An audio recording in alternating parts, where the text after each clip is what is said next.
Welcome to the Path to Practice Ownership, where we're going to learn how to go from breaking ground to breaking $1 million as first-time practice owners. I am really excited again for the time that we're going to spend together because over the course of the next 45 minutes or so, I am going to walk you through the framework and the system that I have developed for myself personally to help grow my business, but also the framework and the systems that I developed for some of my clients after several years of observation and seeing what actually works for practice owners when we are first-time practice owners and business owners, myself included. So I'm really excited for the opportunity to share this with you and walk you through that system tonight and share with you towards the end any resources, answer any of your questions, and be able to continue to help you get closer and further along in the path from your decision of starting your practice to the decision of you actually growing your business as a first-time business owner. So, some of you that are here tonight are here because you are either an associate dentist or you are in the very early stages of starting your own business and you're about to launch your practice. I see some familiar faces here, doctors that are currently working with us or that have worked with us in the past, and you're just wanting to ensure that you continue to educate yourself towards practice ownership. And also, there may be some of you here who have already launched your practices. I just had a conversation the other day with a dentist that reached out to me. She's been in business for 2 years and she's still struggling looking for help because she's barely covering costs and she has made tons of mistakes. So hopefully with this meeting tonight, with this session, we're going to be able to demystify some of those, roadblocks that keep us from growing as individuals and also growing our businesses. So I'm really excited for that and really grateful to have you here. So we're here because you have a dream. You have the dream of practice ownership. And I would love for you to let me know in the chats what is your current situation so that I know more or less how to structure the conversation along the way. I love to answer the questions, and instead of having the actual notes, I love to just customize it to my audience that it's actually paying attention to me right now. I did a lecture for Temple University about, a few months ago, and I just totally went off the charts with just addressing the questions and specifically for those that were there attending that lecture. So as you are joining us, let me know in the comments, hey, I am just an associate dentist and I'm thinking about opening my practice and I dream of practice ownership. I am in the process and I am down the path of practice ownership and I'm struggling, and or I have an established practice and I'm trying to figure out a way to break that $1 million mark, that it's not the money, that it's what makes the process or kind of like that milestone as a business owner, but it's more so the person that you become in the process, the leader and the family member, right? Like some of us are just the first ones in our families to start a business in our household, and that holds a lot of gratitude to be able to say, I went from like rags to riches, or I hit that milestone. So it's not just about the income but it's the process and the path and the journey. And I'm really, looking forward to sharing what some of that has looked like for me and what I have been able to help my clients accomplish along the way within their journey into $1 million practice as first-time business owners. So we're all here because we have that dream, right? We have that dream of business ownership, myself included. But the reality is that starting a business takes a lot. And a lot of businesses that start actually fail. There are a lot of statistics about, the number of businesses that start and the ones that are able to make it through the 2 years, the 5-year mark and 10-year mark. And dentistry is one of those industries that it's immune to the statistics, But then there has been a lot of recent conversations. I'm following a lot of people in the social media platforms, and everyone is talking about I am in the verge of filing for bankruptcy, which is something that I have not heard in the industry ever before. And a lot of people are just very, openly saying it. And there are a lot of reasons why this is happening in the industry. And I'm hoping to, again, share with you some of those mistakes so that you can avoid them along the way as you go through your own path. But it is a big deal for us to start our own business. I am, myself included, going through all of the that is required for you as an individual, as myself personally, as an immigrant, as a mother, as a wife, to be able to navigate the path and all the turns and twists and the ups and downs of starting and staying in business. It is a big deal. So Yep. I know that it's scary, and I know that this is something that we want to be able to make work, but at the same time, there are going to be a lot of challenges that we need to overcome. There is what we want, and there is what our inexperience is going to most likely make us overspend, under forecast.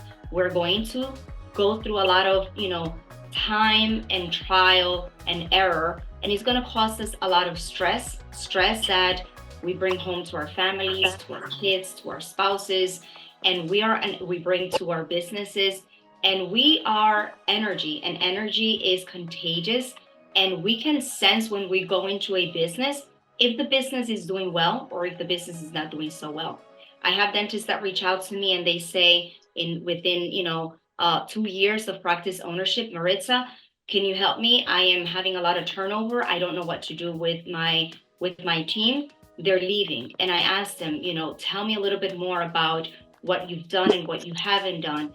And we have to understand that if we start a business and 2 years down the line, down the path of our practice ownership, we are unable to sustain a full schedule. And I'm going to talk a little bit about my concepts and my philosophy and part of the framework that I developed so that you can better understand where I come from and what the proven system that I've developed can help you.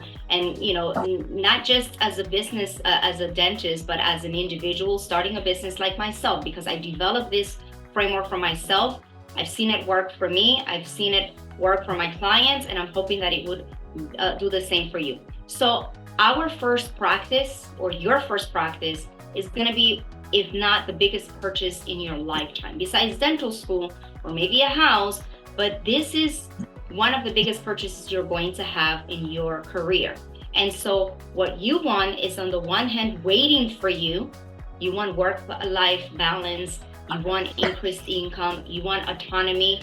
You don't want to work for that employer who is mandating that you don't do certain procedures. I had a conversation with a dentist the other day. She's like, Maritza, I am not utilizing my skills. And it's because the associate position where I'm working, where I have all the benefits, where I can do all of the things for my family that I need to do, it's not allowing me to do that. The materials, the work, the population, I'm not serving who I want to serve clinically, and I'm not utilizing my skills. So these dentists make the decision, I want to start my own practice, and it's a huge commitment financially and personally as an individual, and all of those behind us, to get into and not have the experience. Because let's be real, you spend all of these years in dental school and you take very few courses on business.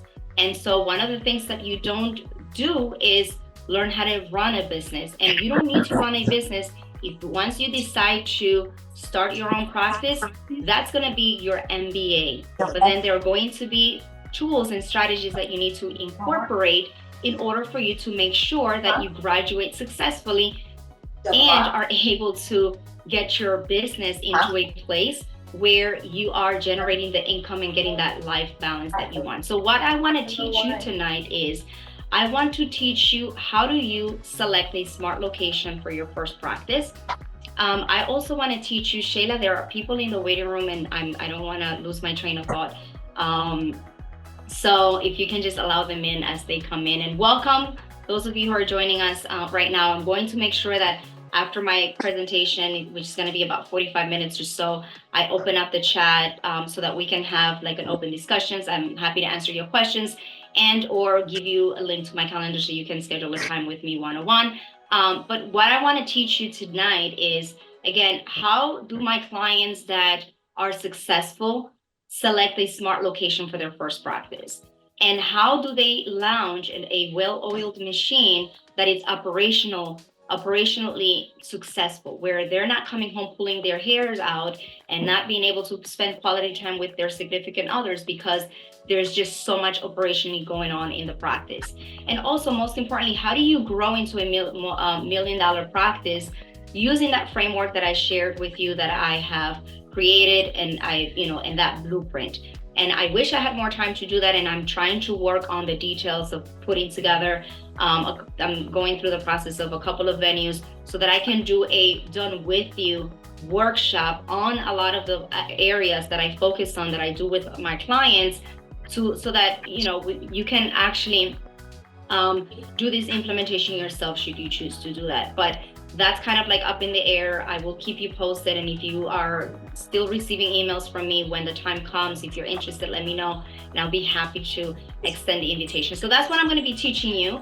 One of the things that for some of you who've never heard of me, never seen me, and you're just being bombarded with all these like links and all these things on social media. Again, I'm a first-time business owner and I'm learning all the things to navigate. Shayla, who is my VA and it's in the meeting right now, she's the one behind the scenes helping me as a first-time business owner develop the skills and do the things that I need to do. So that's me today, how you ended up seeing me today. For those of you who are new to Maritza Duran, those of you who know me, welcome back. I'm so excited to have familiar faces here, but a little bit about myself and why you should listen to me, or what makes me different, and why you should stick to the end, right?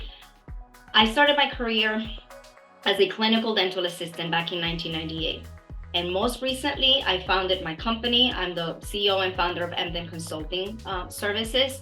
I hold a faculty position at a dental school where I teach the dental students a practice management course. I'm a certified body language trainer and certified leadership coach. I am a former regional manager to a DSO, but I was also, and I should say another disclaimer just in case, English is my second language. So if I mispronounce a word here and there, it's kind of like my accent, and I'm from the Dominican Republic. So another side note there, just in case I mispronounce something and it doesn't sound like it is. But anyways, back to my qualifications here.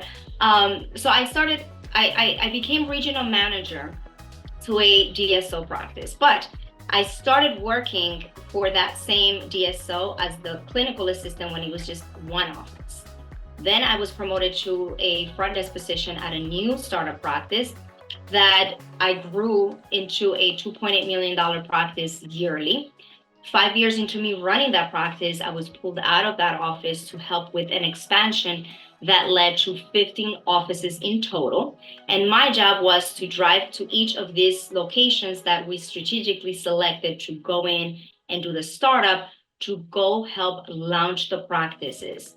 And I would go to one location, operationally set up the practice, and then move to another location. And everyone was just like behind me as needed. Maritza, can you train me on this? Can you do that? So that's my background, right? So a person that started working as a clinical dental assistant, I didn't know how many teeth I had in my mouth when I started working in a dental office. And I am now running my own business. I have a team that it's amazing, that I'm so blessed to have. And it's been a journey, and I've been in this path of business ownership, and I share a lot of the same challenges that you face separately, right? So I am your girl or your dental startup coach. Some of my clients call me their startup doula. But I also have, and I share with you some of my personal challenges, because again, I can open a practice with my eyes closed because I've done it multiple times before, but it was not my business. So there's kind of like that component and that and that mindset development that we're going to talk a little bit about, that is there, that is, I think, important for me to bring out and to help you find that within yourself. Because when we're working for somebody else, it's easy when it is not our name being shown, and just allowing people to reach out to us and be like, I am the best clinician in town, let them find me, kind of a deal. And then other companies or clinicians that develop certain skills that we as new business owners don't embrace early on are there eating our cookies and expanding our, taking away our margin, if you will. And it's the cost of opportunity for us as business owners. So that's me in a nutshell. And this is why you should stick to the end, because again, I'm going to be sharing with you some of those things. And I want to start off with a little bit of personal story. And I call this the tale of two startups. So once upon a time, when I was a regional manager through this multi-specialty practice, before we did the transition to DSO, I left the company a year into like the conversion from like multi 15 practices, and I went through the entire process of becoming the DSO. But once I was running the practices, we had two dentists that had gone to dental school together, had started a family around the same time. And when I decided to quit my job, again, when I decided to quit my job, similar to you, you're working as an associate and you really know that you want to do things differently for yourself and you don't know what to do or how to get started. Some of you are attending seminars and webinars to get educated, and that's great. Definitely do that. But having guidance is extremely important when we are going down a path that it's new for us. So the story of Dr. Pat and Dr. Smith, they were classmates in dental school, worked for the same group that I worked for, and they both decided around the same time to start their own practices, around the same time that I decided to quit my position as the regional manager, and I started on my own. And I was like, oh my gosh, when Dr. Smith reached out to me and said, Maritza, my dad has been a dentist. I grew up in a dental office, but he made so many mistakes and he wasn't there for me growing up. I went to dental school. Yes, he supported me, but I want work-life balance. I'm starting a family, and I know that starting a business is stressful. I'm overwhelmed. Can you help me? And I was like, sign me up. Tell me what to do. I didn't have a team. It was just me and my babysitter at the time. As you know, my babysitter was my first employee until I was able to afford to put payroll, and it was the scariest thing in my life. So I was like, of course, she had known me. She gave me the opportunity. And we'll talk a little bit more about some of, her story. But she told me at the same time, hey, Dr. Pat is also looking into opening a practice. And she was a lot closer to me. She was like in Long Island, and I'm in Long Island. So I was like, Dr. Smith is more kind of like, like upstate a little. So anyways, long story short, because I want to be mindful of your time. When I started working with Dr. Smith, and then I reached out to Dr. Pat because she told me, reach out to her, she needs you, whatever. Dr. Pat was like, oh my gosh, no, I already found my location. I have the list of things that I need to do. I'm good. And I said, okay, sure. Like if you need anything, don't hesitate to reach out to me. I'm just an email away, and we've known each other. We've worked together in one of the offices, but she decided she was her own hero. She wanted to do this herself. Now, I posted this picture here because it resonates with me. Because every time I'm stepping into something new, I think of myself and my kids the first time that they're actually experiencing and doing something. And I always say, you never really go into in order for you to have the best experience when you are a tourist in a new place, you hire a tour guide. When you are like the very first time that you get on the wheel, to learn how to ride a bike, your parents are there, you have mentors. You have people supporting you and telling you you're going to be okay, but you need to make sure you look ahead, you trust your feet, don't look at your feet, because if you look at yourself and your feet, you're going to fall, and you fall, and it's okay. You get up, you learn, and then you enjoy the process. But the first time we get and we start doing anything, it's scary for us.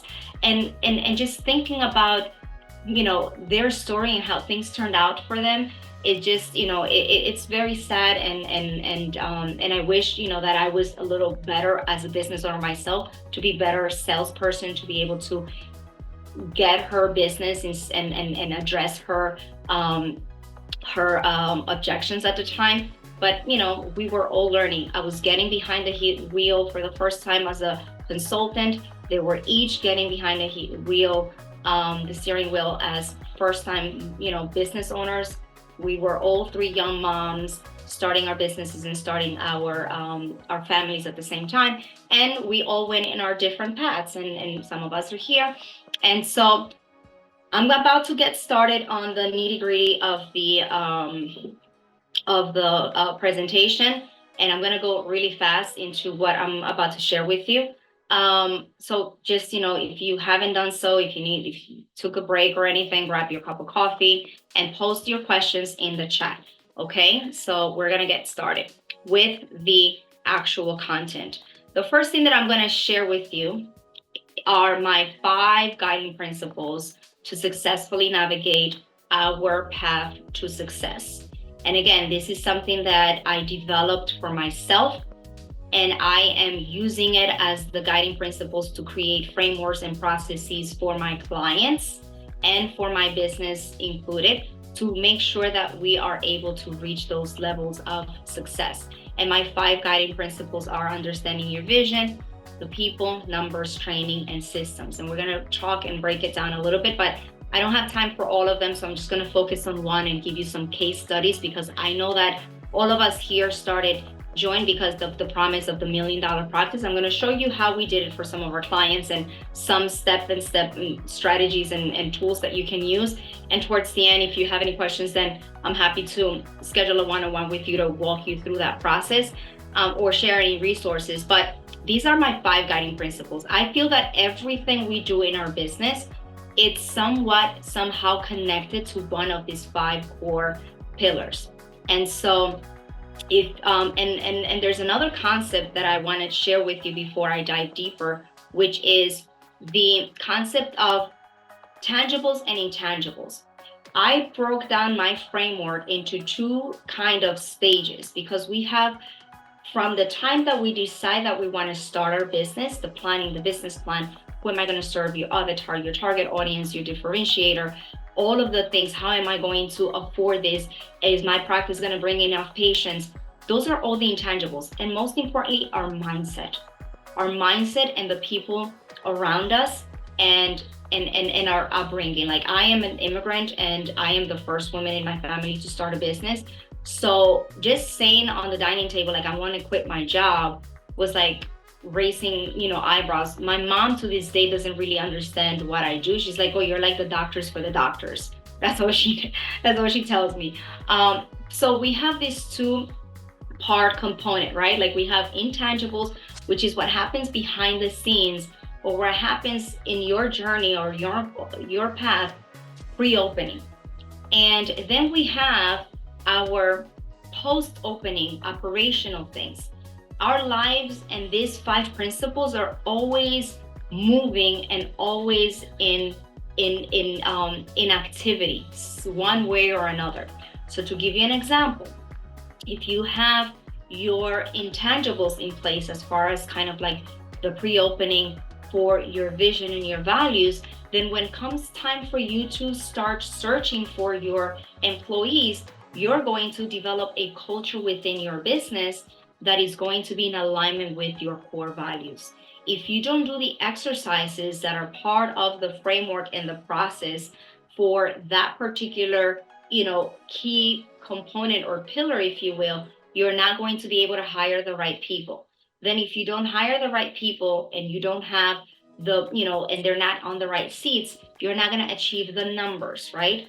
And if you're not achieving the numbers, then you're going to feel limited and not in a position that you can afford to continue to invest in your training or on their training, and then you're going to hit a plateau, okay? And ultimately, creating systems. If you don't have systems around the people, and all of these things are interconnected. This is post-opening, but then there's something intangible that happened pre-opening that a lot of dentists miss, such as a business plan and other aspects of it. So just to keep clear, we have what people want to see is the tangible of a booked schedule. where you have all of your columns filled, the patients are coming back, recare is intact, but then everything that leads to the tangible has had a series of key pillars and principles that led you to having that outcome. And so I just want to open up your mind to the fact that if you skip the intangibles, you're not going to reach the visibles that you're trying to look for. And it requires a lot of, work on your end behind the scenes, okay? So like every successful, like I love this quote by Messi, like it took me, I don't know how many years and practice to be able to become an overnight success. I started my career, again, I'm going to remind you, scrubbing instruments in the darkroom of a dental practice. And so I lived to these principles every day of my life in order for me to be able to maintain a business and to continue to grow and earn people's trust to allow me to serve them and be able to support my family. So here are my guiding principles and the framework around it, okay? So the first thing is your vision. It is with a clear vision, pre-opening and post-opening, that you'll be able to reach your destination. You're not gonna get behind a wheel and plug in the thing but have poor eyesight. It's just not going to work. The second principle that is we're gonna cover more is, it is with the right people in the right seats that you're going to be able to push through the inevitable challenges that as first-time business owners we are going to face. Your first people is yourself. You have to put the mask on yourself first. Understand that if you need to develop certain skills, that it is your responsibility to do that. You cannot give to someone or ask of someone in your team for something or a quality that you don't possess. So that is something that is very important for you to understand. And remember, we have a process and of this framework that it's steps that we do for pre-opening. So we have for our vision, we have an EOS worksheet where we ask our clients to map out their 10-year goal. We tell them to set their mission statement, all of the things, help them create a business plan. That's pre-opening. Post-opening, we have the number of patients that we need to see. We have all the KPIs that are important for you to keep track of operationally ongoing. Post-opening, tangibles, there is a system and a process that we follow and we allow our clients to use and monitor post-opening. So we broke it down into two sections, what happens before and how that leads to the after, and then the ongoing cycle of making sure that if something is not working, then go back and revisit. Also, as far as people, we have what we call the, your team of advisors. I had a conversation with a dentist who is in the process of signing her lease for a location. And if we didn't have the right advisor in the team or the attorney, she would have been set up for failure at this particular, for this particular deal. So it is very important that pre-opening, you surround yourself with a great team of advisors, and post-opening, and you have the framework and all of the steps that you need to do and exercises to be able to hire the right people for the thing. And so we have systems for all of this. We centralize everything. We map out everything for our clients. We teach you, this is how you post the ad. This is how you do everything that is important for you to do for each area, right? Today, I'm going to talk a little bit about numbers because I want to teach you or show you the steps that we follow. And I'm not the best at putting together PowerPoint presentations. My team sent me a really nicely designed one, and then I sort of like messed it up myself, but it has the meat in it. So we're going to go through it. Any questions so far? You guys okay so far? Just let me know in the comments, give me a thumbs up or anything in the chat. And so, so again, numbers, not being afraid of the numbers are always going to tell us a story.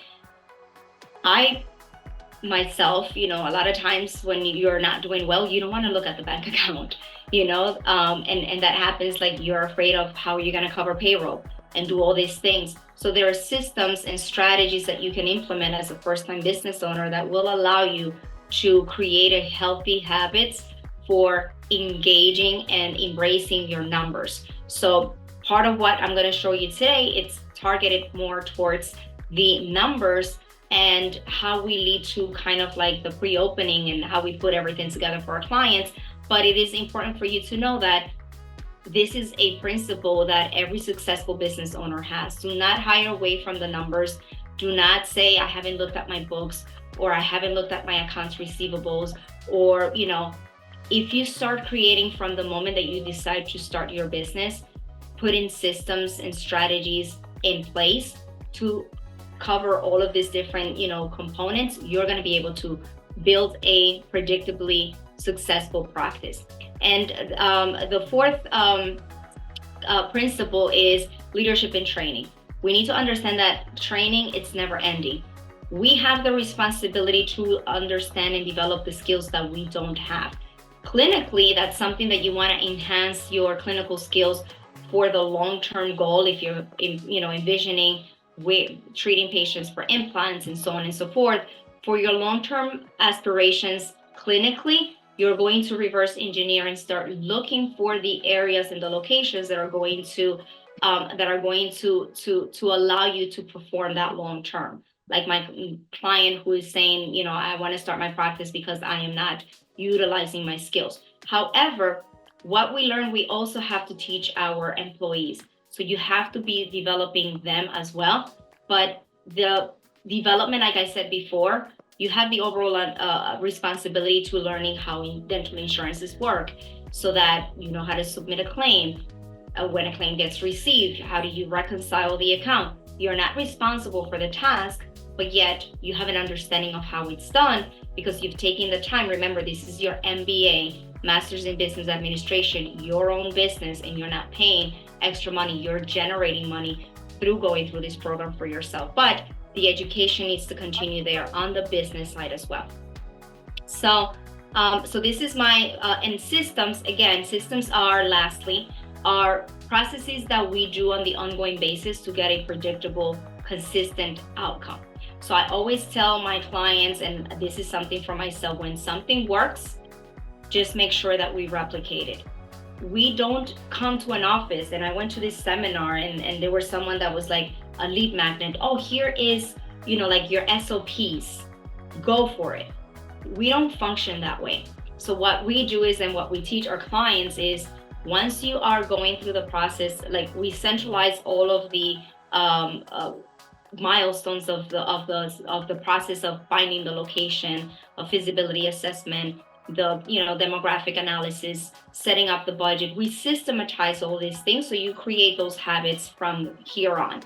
Eventually, once you open your practice for business, there are systems for you to store materials and for you to send an email. If an email works, you save it as a template, you create a framework around it. That's a system. And you don't need to have a whole binder this big for you to start your business, because you're going to do it and you have to try, and what works, you replicate and you systematize. That's what I've learned personally has worked for me. When I send you an email and I get good responses from it, I'm like, oh my gosh, I go into my Gmail and I save it as a template, and then I reuse it. That way it saves me time and I am more consistent in the workflow. It's developing workflows, but you develop those as you go. Okay, now let's go over the numbers, because I want to make sure that I go through the process of how we actually make sure, or we give our clients that revenue blueprint to allow them to predictably have a $1 million practice as first-time practice owners. So I shared with you that we help our clients select a smart location, and by selecting a smart location, we have a whole process for that. Now, the roadmap that we want to have is, like, we have the end goal in mind, which is you want to start with saying, if this practice can have 5 operatories or whatever it is, how do we reverse engineer and make sure that we build a $1 million practice? So this is kind of like just the process for that alone, what we do and the systems that we create to cover that piece pre-opening. So first we say we want a $1 million practice, right? So we have our roadmap. What we start with actually is, you get that lump sum of money, $500, $700, $800,000, lend it to you or entrusted to you by the banks. We want to make sure that you're making good use of that money. and that you're not overspending. So you centralize everything that you're working with, you manage and you monitor your spending. That's the very first step. The second step is you need to negotiate everything. You need to negotiate good terms with your lease. And I have someone really cool here in that it's going to maybe answer any questions if you have anything pertaining to that. But negotiating everything from vendors, your equipment, your PPOs, understanding how you're going to be compensated long term. I hear all the time nightmare stories from consultants that charge an arm and a leg for just helping you get the house, but then the way that you're being compensated, you either have to hire somebody else or they have someone in-house that does not really understand what they're doing. And then you end up spending all of your $800,000, not having enough working capital to hire someone, that it's a good fit for the practice. And then you're hampered into how you're going to be getting paid in longevity throughout, the lifetime of your practice. So all of these things are extremely important. Finding out before you open your business is the biggest one, your break-even point. So there are two sides of what we're doing with our clients. One is helping them create a budget to monitor what they're spending towards the budget for the startup, but also as you're interviewing and you're putting your team of advisors together and all the services that you're signing up for, understand that you're going to have operational expenses, your loan payouts, your rent, your utilities, all of those things are going to be your operational expenses. And you're going to need to understand that however you are negotiating your fees and getting paid is going to be towards making sure that you are paying those commitments. Thank you so much. And making some, okay? So that you can incentivize your team and you have all of these things. So this is how we develop our revenue blueprint for our clients. And I'm really excited because it's something that I have not seen anyone else do for their clients. And we're very proud because, and I say that is one of the main reasons why we're able to allow our clients to be able to have such great success. So a lot of people are always like, what is the break-even number? Some people are like, I have no idea. And some people are like, oh, I think it's like, $30,000. I don't know. It is your homework to find out and get familiar, and don't shy away from the numbers. If you need any resources, you're watching this, recording with me, I am extremely, given. I'm happy to make those available to you. And if you are a dentist thinking about starting a practice for the first time and you're making a $800,000, expense, make sure you get yourself a guy that has been there, done it, and he's going to protect you along the way. And it's going to help you save money and ensure that you're going to make more money as a first-time business owner, okay? Do not follow the noise. It's one of those things that I really hate. So your break-even point when you're doing a startup is the point at which the number of patients that you see for a limited evaluation, $50, and if you participate with Delta Dental, to fill up those chairs, how many procedures, how many patients do you need to see in order for you just to cover costs? Then the beauty of dentistry is that, your variable cost, as you increase the income and the number of crowns that you're closing on and implants or what have you, the variables increase a little bit, but your profit can really go up extremely high and your profit margin is really great if you know how to do this right? But you need to protect yourself pre-open. So what is the first step to setting up your break-even? You're going to take now all of the offers from the dental assistants to the front desk. You're going to find out what your expenses are going to be, all of your fixed and variable expenses. You're going to, plug them all in. We have a complete worksheet to do this. And the step 2 is you want to find out, actually, I skipped a step here. You want to find out what your hourly overhead expense is, meaning if you're going to open your practice for $30, 30 hours a week, how is that going to be for the days that you're actually open, that you're paying your employees? What's your hourly overhead expense? And most importantly, from the insurance companies that you have done your due diligence to find out that that's how people are going to pay you. When we start a business, we need to have a business for a service people want and need, and that that box is checked. But also importantly is how are people going to pay for our services that we're out there to provide? And if you're opening up in an area where insurance is prevalent and you are competing and the competition is fierce, then you owe it to yourself to engage in some form of insurance participation. And again, train yourself, develop the skill to learn how to make participation work for you, not against you, until you reach certain milestones that put you in a financial position to have choices and make, modifications to your business structure. So the way that we do this is we conduct a ton of market research, competitive research to find out, to create the payer mix. We negotiate the reimbursement. We help our clients calculate their hourly overhead expense.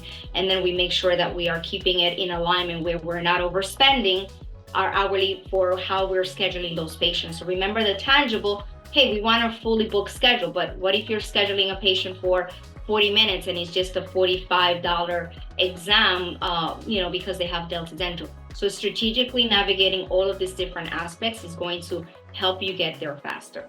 The step 3 is you translate it into the patient count. So if we're opening this many hours and these are all of our expenses, how many patients do I need to see if I'm going to be open 12 days a month for my first month? And then how many patients do I need to see? How do I schedule them? How do I train my staff to make sure that they are consolidating the schedule and not, having me take away from my associate position days off to come in for one patient and my hourly overhead expenses, $2,000 a day. So these are the things that we do. Again, we want to reverse engineer the roadmap to $1 million practice. Are you guys finding this helpful? Are you learning something new? Please let me know in the comments. So this is the strategy. These are the steps that I follow. Now, I want to share with you some of the numbers of some of my doctors that I've worked with in the past, just to give you a little snippet. Once we help our clients launch their practices and open for, the first 3 months or so, we hold their hands. We work with them before and during the first, crucial months. And then we run reports to just tell them how they're doing and make changes. So this one particular dentist who opened her practice in January of last year, and we did her analysis like in June, was already on her journey, had collected $365,000. She started with zero. Well, actually, she started with a list of about 40 patients pre-opening, because we were helping her manage and do a whole bunch of things behind the scenes intangibly. And by the time I had the meeting with her, I said, Dr. Lee, you need to really start hiring a hygienist, because you cannot do this. We helped her hire a second front desk within 3 months of opening, and a second dental assistant, which was a huge milestone for her as a first-time business owner to be able to achieve such growth. And in contrast, again, this is someone's, accomplishments within 6 months of opening her practice. And yet I had a conversation with a dentist who hired a consultant. About 2 years she's been open, and she is collecting $20,000, and her, expenses are about 27. At least she knew her break-even point. But imagine you having a business for 2 years where you are not open full time and you're not bringing home any income or just covering your expenses. There is a chance that you're going to give up at some point unless you go in and you really invest in yourself and your team. And no surprise that a lot of these people are just finding themselves other jobs, because you're competing with the DSOs who have benefits, who have multiple offices that people can rotate from. So if you are going to take on the path of practice ownership, invest in hiring the right people, having a clear vision. Don't shy away from the numbers. Invest in training yourself and systematize everything that you do along the way to predictably be able to achieve that goal, so that you're not becoming part of the new statistics of so many doctors that are going on down this path full of, I'm thinking about a bankruptcy. So this is one of many success stories from our program. One of my favorite is Dr. Peterson. She started her practice, I want to say, because it's now 2024, a year ago around March or something. And by the summer, she's like, oh, Maritza, we went on vacation last week and we had 3 weeks and we made more money than we did. We have summer hours from 7 to 2 p.m. And it has been so nice to spend the afternoons with my kiddos and consolidate the patients. Again, this is a dentist that went through the process. We did all of the intangibles, and within 6 months of her opening, she's setting up a summer schedule. She's enjoying her lifestyle with her family. She sent me such a beautiful email, and she did a testimonial for me. And again, we're able to achieve this because she invested in consulting. She trusted the process. She followed all of the, the principles and the framework that we developed for our business and implemented into her business. And she was able to see this. She's working full-time for her practice, and she's managing her own schedule, and she's spending quality time with her family. Her definition of success is a lifestyle that she spends time with her children. So those are the things that fulfill me as a consultant and as a business owner and as a mother, because that's also what I'm working towards, being able to build a business that is able to help me provide for my family, but from the excess value that I put out there for all of my doctors, then I get some and I'm able to provide for my family. So that's just amazing for me. I have one last case study to share with you, which is one of my very first doctors to go through this program with me since I developed it and I started hiring people. Remember, I said I started with my babysitter, but as I grew the team and I put all the, my key players in place, then I've been able to expand and add on to the services. But this is one of my doctors who, in her first year of practice ownership, achieved $1 million in collections. So this is a milestone that was absolutely crazy, and I really enjoyed working with her, and we've been able to do this. So we're wrapping up.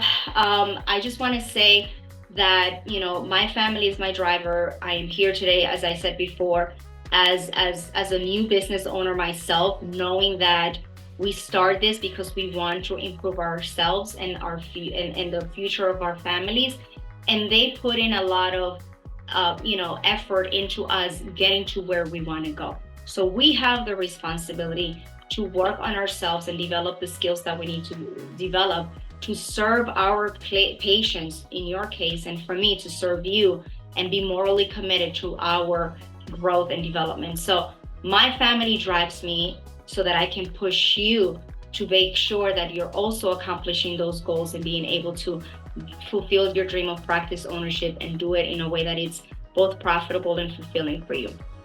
So again, to recap before I start the Q&A, the concept of pre-opening and post-opening, make sure that you understand that you need to work on the tangible, the behind the scenes, which is the legwork, so that you can have the outcomes that you want post-opening. Make sure that you have processes in place for if something is not working. Is it that my vision is not clear or my values are not clear? It could be happening when you're having trouble in the first couple of months of opening your practice. Someone is not in alignment with your vision, or someone is not in alignment with your values, but it is your responsibility to make sure that you fix it and you improve on it and you self-correct. Everything is interconnected, and I just want to make sure that that concept, that philosophy sticks with you, and that you find the strategies and the framework and the processes behind each one of these key principles to make sure that you do this successfully. Lastly, success is where planning and opportunity meet. We have the opportunity to serve so many people. I have the opportunity to serve you. You have the opportunity to serve your patients. And again, that's the opportunity. So start planning and putting all of the pieces of the puzzle together so that you can do so in a way that brings back happiness to everyone that is involved. Now, for those of you who have any questions, you can turn on your cameras, you can unmute yourself, introduce yourselves, and we can basically do some Q&A. Some of you, if you're interested in scheduling a discovery call with me, this is the link to my calendar. I would love to connect with you outside of here. And if you are, in any stage of the process, let me know so that we can go ahead and try to find the resources or the people to support you in that process.